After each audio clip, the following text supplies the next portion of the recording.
ভাই আপনি বাসাটা ছেড়ে দিন, আপনার মেয়েটা আমার হবু বউকে আম্মু বলে ডাকে আর আদিরারও বেশ পরিবর্তন দেখছি কিছুদিন যাবৎ। আমি চাই না কোনো ঝামেলা সৃষ্টি হোক, আপনি বরং নতুন বাসা দেখুন। 10 দিনের মধ্যে বাসাটা ছেড়ে দিবেন। বেশ কড়া গলায় কথাগুলা বলে চলে গেল মাহমুদ। রামিম মাথা নিচু করে শুনল সব। মেয়েটাকে এতবার বোঝানোর পরও কেন যে আদিরাকে আম্মু ডাকে সেটা বুঝে উঠতে পারে না রামিম। তিন্নির সাথে তো আদিরার কোনো মিল নেই, না চেহারায় না আচরণে, আর 3 বছরের মেয়েটাকে কিভাবেই বা বুঝাবে রামিম। এবার বাসাটা ছেড়ে দেওয়া ছাড়া আর কোনো উপায় নেই। আদিরা মেয়েটাও সুযোগ পেলেই উপর তলায় চলে আসে।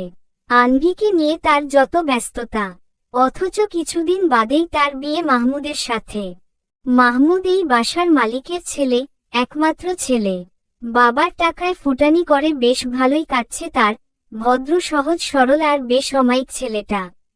মাঝে মাঝে রেগে যায় বটে, তবে সে রাগ বেশিক্ষণ স্থায়ী হয় না, যাকে বলে অস্থায়ী রাগ। সোজা কথায় বললে ছেলেটা বেশ ভালো। তার সাথে বিয়ে যে মেয়েটার, তার নাম আদিরা। সচ্ছল পরিবারের মেয়ে, এটা তার ফুপির বাসা। এখানেই থাকে সে। বাবা মা সিলেট থাকে। এসেছিল ভার্সিটিতে পড়তে, তবে পড়ালেখা শেষ হতে না হতেই মাহমুদের মা অসুস্থ হয়ে পড়েন। হার্টের রোগী তিনি বলেছেন ছেলের বিয়ে দিতে। আদিরাকে ছোটবেলা থেকেই দেখে এসেছেন তিনি। সুন্দরী, সুশীল, ভদ্র আর পড়ালেখা জানা এমন মেয়ে তিনি আর পাবেন না। আদিরাও খুশি মনেই বিয়েতে রাজি হয়ে যায়। মাহমুদ ছেলেটা কোনো দিক দিয়েই খারাপ নয়, তবে প্রেম ভালোবাসা কোনোটাই হয়ে ওঠেনি মাহমুদের প্রতি। ছেলেটা কেমন যেন দূরে দূরে থাকে আদিরার থেকে। তবুও আদিরার আপত্তি নেই। রামিম এ বাসার ভাড়াটিয়া। 3 তলা বাসার ওপরের তলায় থাকে সে আর তার মেয়ে। বয়স 29 বছর। এই বয়সে বিয়ে করে বাচ্চার বাবা হয়ে গেছে, তবে কষ্টের বিষয় হলো তার বউ তিন্নি মারা গেছে বাচ্চা জন্ম দেওয়ার সময়ে। বিয়ের আগে প্রেম রামিমও কখনো করেনি, তবে তিন্নি মেয়েটাকে প্রচণ্ড ভালোবাসত সে। মেয়ের নাম আনভি, তিন্নিরই পছন্দ করা নাম। বিয়ের পর দুজন গল্প করত মেয়েকে নিয়ে, যদিও কেউই জানত না মেয়ে হবে নাকি ছেলে, তবে তিন্নি বেশ জোর গলায় বলত, তুমি দেখে নিও আমাদের মেয়েই হবে আর নাম রাখবো আনভি। মেয়েটা জন্মানোর পর রামিম প্রথম চুমুটা তিন্নির কপালে দিয়েছিল, তারপর বলেছিল, তোমার মেয়েই হয়েছে তিন্নি, দেখো আনভি কাঁদছে, তুমি উঠবে না। কিছুদিন অস্বাভাবিক আচরণ করত রামিম, আস্তে আস্তে সবকিছু স্বাভাবিক হয়ে গেছে। এতদিন বাবা মায়ের সাথে থাকলেও চাকরির জন্য রামিম ঢাকা চলে আসে। মেয়েটাকে রেখে আসতে ইচ্ছা হয় না তার, তাই সাথে করেই নিয়ে আসা। 2 মাস হলো এই বাসায় উঠেছে রামিম।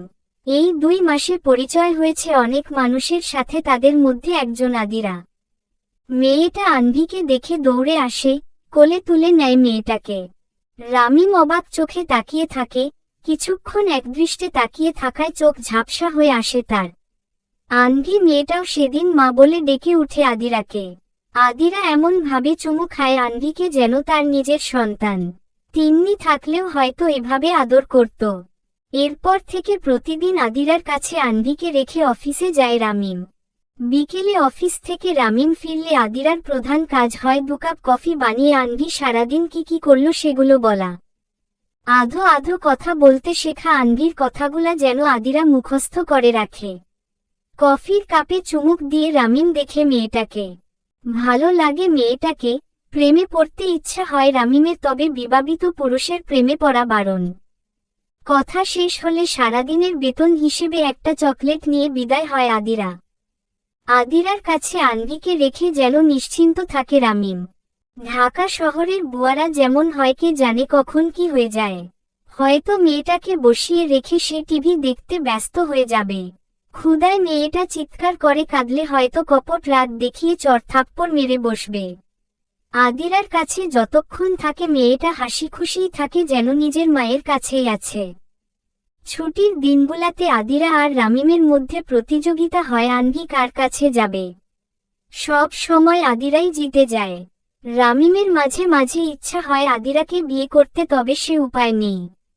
সমাজও খারাপ বলবে, আর আদিরাই বা কেন মানবে বিবাহিত একজনকে বিয়ে করতে। রামিমের চিন্তাভাবনা এবার দ্বিগুণ হয়ে যায়। নতুন বাসা খুঁজতে হবে, বুয়া লাগবে, আবার সবকিছু গোছগাছ করতেও বেশ সময় লেগে যাবে। সবচেয়ে বড় চিন্তা হলো আনভি, মেয়েটা কি বুয়ার কাছে ভালো থাকবে নাকি অনাদরে বড় হবে। ছাদে এসে সিগারেট ধরায় রামিম। ঢাকা শহরের বিকেলটাও শান্ত হয় না, কোলাহল আর গাড়ির হর্নের শব্দে অশান্ত থাকে। তিন্নির কথা মনে পড়ে যায় রামিমের, তিন্নি থাকলে এভাবে মেয়েটাকে নিয়ে ভাবতে হতো না। মেয়েটা বাচ্চা দেখলেই দৌড়ে গিয়ে কোলে তুলে নিত, আর নিজের মেয়েকে আদর করার সুযোগটা সে পেল না। দীর্ঘশ্বাস ফেলে রামিম। মাঝে মাঝে ইচ্ছা হয় নিজেও মরে যেতে, তবে মেয়েটার জন্য মরতে পারে না। মেয়েটার কি হবে সেই চিন্তায় রামিম খেয়াল করেনি ওপাশে আদিরা দাঁড়িয়ে আছে। আধ খাওয়া চায়ের কাপটা রামিমের দিকে এগিয়ে দেয় আদিরা। খাবেন?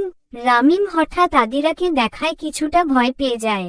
মেয়েটার মুখের দিকে তাকিয়ে আজ প্রথমবারের মতো তিন্নিকে দেখতে পায় রামিম। কিন্তু কোথায় তো তিন্নির সাথে মিল নেই, তবে কেন আদিরাকে এমন লাগছে তার? ঠান্ডা হয়ে যাচ্ছে কিন্তু ঘোর কাটে রামিমের। আবার আদিরাকে দেখে সে, কই তিন্নি তো নেই। আনভি কোথায়? ঘুমাচ্ছে। মেয়েটা যা দুষ্টু হয়েছে, ওর আম্মু নিশ্চয় খুব দুষ্টামি করত, তাই না?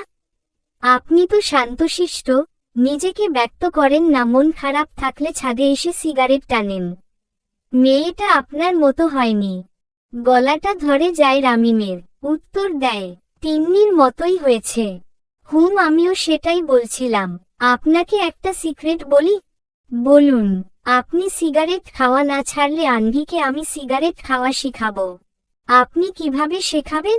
আপনি নিজে পারেন নাকি? হ্যাঁ পারি, দেখবেন? দেখান দেখি। রামিমের আধপোড়া সিগারেটে টান দিতেই কেসে উঠে আদিরা। রামিম হাসি আটকাতে পারে না। আদিরা রামিমকে হাসতে দেখে নিজেও হেসে ওঠে। রামিমের ইচ্ছা হয় মেয়েটাকে ভালোবাসি বলতে। কেন জানি সিগারেট খাওয়া এই ঠোঁটে গাঢ় একটা চুমু খেতে ইচ্ছা হয়। নিজেকে সংযত করে রামিম। বিবাহিত পুরুষের প্রেমে পড়া বারণ। রামিম দীর্ঘশ্বাসটা চেপে রেখে বলে ওঠে, মাহমুদ ভাই বাসাটা ছেড়ে দিতে বলেছে, 10 দিন পর নতুন বাসায় উঠতে হবে। আদিরার প্রতিক্রিয়া দেখার জন্য অপেক্ষা করে না রামিম। এখানে থাকা কষ্টকর।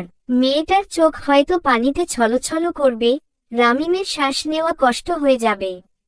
হঠাৎ পেছনে থেকে ডাকে আদিরা, চলবে।